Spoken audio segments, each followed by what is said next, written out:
Il y avait un mariage à Cana en Galilée. La mère de Jésus était là. Jésus aussi avait été invité au repas de noces avec ses disciples.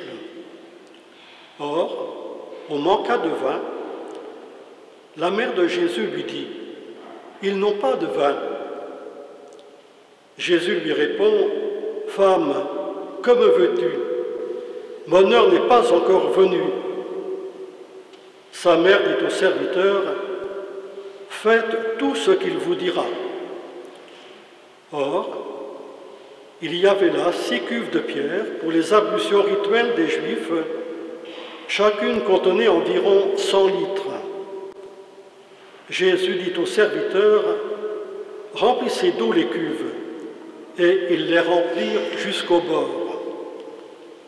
Il leur dit, « Maintenant, puisez et portez-en au maître du repas. » Ils lui emportèrent.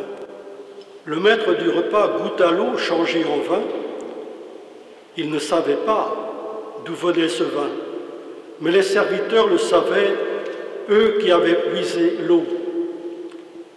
Alors le maître du repas interpelle le marié et lui dit, « Tout le monde sert le bon vin en premier, et lorsque les gens ont bien bu, on apporte le moins bon, mais toi, tu as gardé le bon vin jusqu'à maintenant. »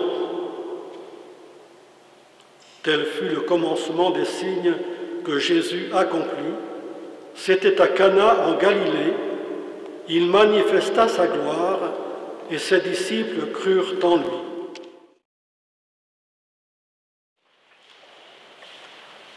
Jésus manifesta sa gloire et ses disciples crurent en lui. Ainsi se termine le passage d'Évangile ce matin. Les fêtes de la naissance et de l'enfance de Jésus ont manifesté sa gloire, celle de Fils de Dieu. L'évangile de Cana commence le temps appelé ordinaire. Mais n'est-ce pas aussi le temps révélateur? Dieu en Jésus se révèle dans ce temps ordinaire. Et il se révèle d'autant plus que l'évangile de Cana commence la vie publique de Jésus. C'est là que se révèle sa gloire à travers des signes. Mais qu'est-ce que la gloire? Celle de Jésus, celle de Dieu. Dans la Bible, la gloire est désignée par ce mot « kabod ».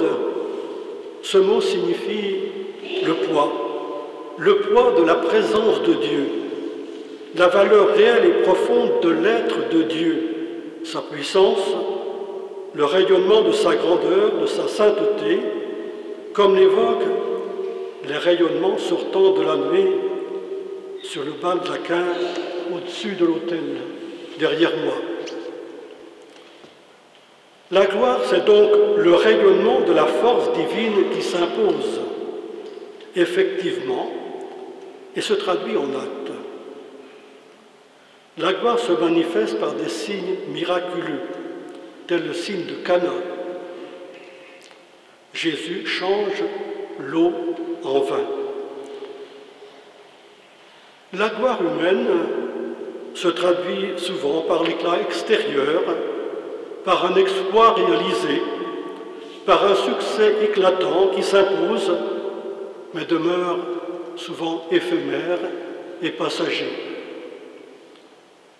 Les signes accomplis par Jésus se révèlent souvent dans la discrétion. Il ne s'impose pas, il se propose à la fois. À Cana, le maître du repas n'a même pas connaissance de ce qui s'est passé, d'où son étonnement et sa réflexion. Tout le monde sert le bon vin en premier, et quand les gens ont bien bu, on apporte le moins bon. Ce signe, Jésus ne l'accomplit pas seul. il demande le concours des serviteurs. Ils ont rempli les cuves d'eau et ils les ont remplies jusqu'au bord, signe d'abondance. Ce signe s'est réalisé sous la remarque discrète de Marie. Ils n'ont plus de vin. Simplement une constatation. Mais une constatation révélatrice de la foi de Marie. Elle n'a pas besoin de signe pour croire en son Fils. Son attention discrète ouvre la voie à la réalisation du signe miraculeux. Et cela, malgré la remarque étonnante de Jésus. « Femme, que me veux-tu? Mon heure n'est pas encore venue. » L'heure de Jésus, ce sera celle du don de sa vie sur la croix. Ce sera l'heure des épousailles de Dieu avec l'humanité évoquée dans la première lecture. Ce sera aussi l'heure du sommet de sa gloire dans le plus grand abaissement du Vendredi Saint.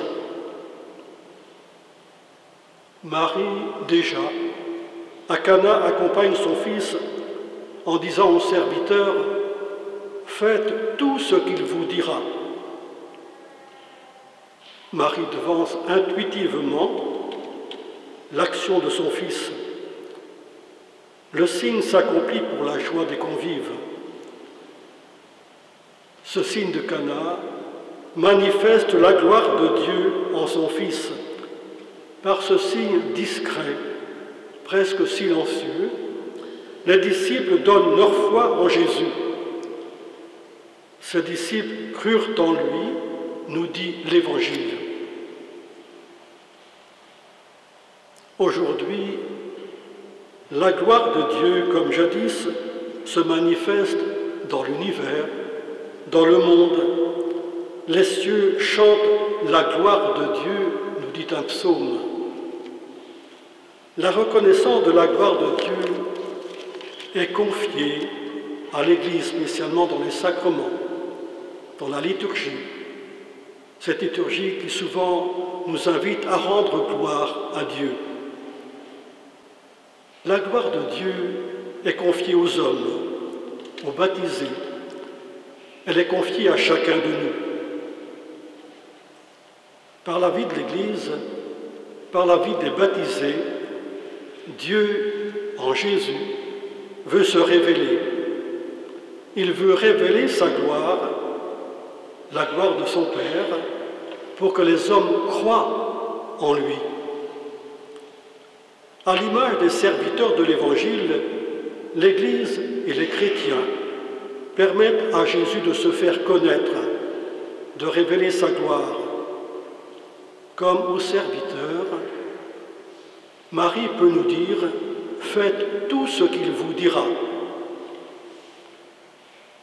Chacun de nous a reçu les dons de la grâce, les dons de l'Esprit Saint, dons multiples et variés, nous dit saint Paul dans la seconde lecture. Ces dons sont donnés à chacun de nous, non pas pour nous-mêmes, mais pour le service de tous, pour bâtir l'unité dans la diversité et rendre gloire à Dieu. L'Esprit Saint est source d'unité, spécialement dans l'Église, et nous le rappelons en cette semaine de prière pour l'unité des chrétiens. Dieu veut se révéler par ses dons. Dieu, en Jésus, s'unit à l'humanité pour révéler sa gloire à tous les hommes. Chacun de nous est appelé à révéler la gloire de Christ en étant son témoin.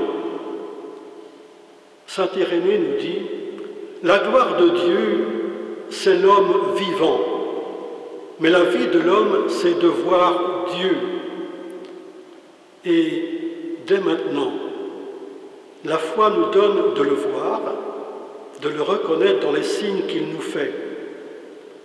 Alors, à la suite de Saint Jean, devant le tombeau vide, on pourra dire « il vit et il crut ». En cette année de la foi, demandons cette ouverture du cœur. Dès aujourd'hui, elle nous donnera de rendre gloire à Dieu en parole et en acte, afin que le monde croie en celui que le Père a envoyé. Mais ce matin, demandons-nous, notre foi est-elle assez vivante, assez rayonnante pour rendre gloire à Dieu ?